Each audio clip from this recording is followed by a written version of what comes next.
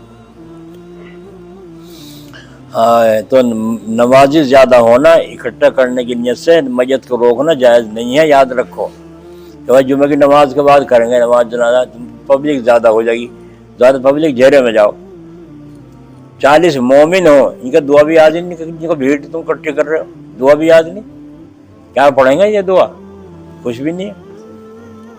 جمعے سے پہلے جو آدمی دفن کیا جائے گا اللہ تعالیٰ اسے جنت عطا فرمائیں گے، اور جو جمعے کے دن کا اکرام ہے وہ سارے اللہ اسے نصیب فرمائے۔ تو تم اس کی راڑ مار رہے ہو، اس کے آگے کی جو ترقی ہونے والی وہ ختم کر رہے ہو۔ تو جمعے سے پہلے میت کو دفن کرنا چاہیے، لیکن جمعے کے بعد کرتے ہیں لوگ زیادہ ہو جائیں گے اس نیت سے، لیکن لوگ تو زیادہ ہو جائیں گے، ایسے ہجڑوں کا کیا کریں جن کے نہ دعا بھی یاد نہیں، انہیں یہ پتہ نہیں کیا فرض ہیں نماز جنازہ میں، اور تکبیر کیا کہی جائیں انہیں یہ پتہ نہیں، تو ایسے بھیڑ کرنے سے کیا فائدہ ہوا بھائی حاصل؟ وہ ہو جو ان کا ایمان والے ہوں اور وہ یوں کہیں اللہم اغفر لی حینا، اے اللہ ہمارے زندوں کی اور میتنا اور ہمارے مردوں کی مغفرت فرما۔ اور اول تو آج کا دور ایسا ہے، وہ نمازی کتاب میں چھپی ہوئی ہے میتنا و شاہدینا و غائب، بس ایک لفظ ہے میتنا، بس وہی پڑھتے ہیں اور کچھ بھی نہیں۔ ساری دنیا کی تو دعا کر رہا کھڑا ہوا امام، لیکن وہ جو میت آگے رکھی اس کے لیے کوئی لفظ نہیں۔ اللہم اغفر ھذہ المیت جی و دعائنا و استدعائنا و سندنا و مولانا محمد مبارک وسلم، یا کریم یا کریم یا کریم، جو دعا حدیثوں میں بتائی گئی ہیں وہ دعا کچھ بھی نہیں، وہ نماز کتاب میں ایک لکھی ہوئی ہے، مرد عورت کی ایک دعا، اللہم اغفر لحینا و میتنا، بس وہ میتنا ایک لفظ ہے۔ تو اس نے بھیڑ اکٹھی کری اور ایک دعا پڑھی وہ میتنا، بس ہو گیا کافی، ساری میت کے لیے دعا ہو گئی، کچھ بھی نہیں پڑھتے، نہ خبر کہ کون سی دعا پڑھنی چاہیے میت پہ، کون سی نہیں پڑھنی چاہیے، بس اللہ اکبر، ٹھیک ہے، 4 تکبیر ہو گئی، فرض ادا، جاؤ اپنا اٹھاؤ جنازہ دفن کرو۔ تو جمعے سے پہلے دفن کرنا چاہیے۔ تو ان بزرگ نے گردن اٹھائی اور اپنی داڑھی پہ ہاتھ پھیر کے یوں فرمایا، میں تیری بات کا آج جواب دیتا ہوں، الحمدللہ تیرے بیل کی گھنٹی سے میری داڑھی اچھی ہے۔ یہ کہہ کے پھر لیٹ گئے۔ جنازہ اٹھا کے لے گئے، بھائی کیا معاملہ تھا؟ تیرے لیے بڑا شرمندہ، رونے لگا، ہائے ساری زندگی میں نے اللہ کے تیرے ولی کو ستایا ہے، دکھ دیا ہے، اور آج کس طرح مجھے جواب دے کے گیا کہ آج میری داڑھی اچھی ہے؟ جب کیوں نہیں جواب دیا تھا؟ اس لیے کہ پتہ کچھ نہیں ایمان پہ خاتمہ ہوگا کہ نہیں ہوگا۔ لوگ حضرت جی کہتے ہیں، لوگ مجھے فلاں کہتے ہیں، ٹھیک ہے کہتے ہیں، لیکن پتہ تو کچھ نہیں ایمان پہ خاتمہ ہوگا کہ نہیں ہوگا۔ اگر ایمان پہ خاتمہ ہوگا تو دنیا کچھ بھی کہے، گالیاں دے، کافر کہے، کچھ بھی، کچھ فرق نہیں۔ اور اگر دنیا مجھے ولی اللہ کہے، قطب ابدال کہے، اور ایمان پہ خاتمہ ہوا نہیں، تو پھر جتنا مجھ سے کہا جائے گا اتنا تھوڑا ہی سارا جھوٹا ہے۔ آ رہی آواز سمجھ میں نہیں آ رہی؟ یہ ہے خانقاہ، یہ ہے اپنے کو مٹانا۔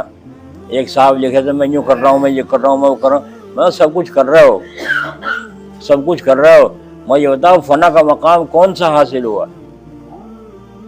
کون سا حاصل ہوا فنا کا مقام؟ کچھ بھی نہیں۔ میں جن تو تسبیح پڑھوں، تسبیح پڑھوانے کو بھیجا اللہ نے، تسبیح پڑھانے کو تو فرشتے کافی ہیں۔ فرمایا کہ واسطے بند اطاعت کے کافی ہیں کروبیاں، فرشتے عبادت کے لیے کافی ہیں۔ جی انسان کو اللہ نے بنایا درد دل کے واسطے پیدا کیا انسان کو، ورنہ طاعت کے لیے کچھ کم نہ تھے کروبیاں۔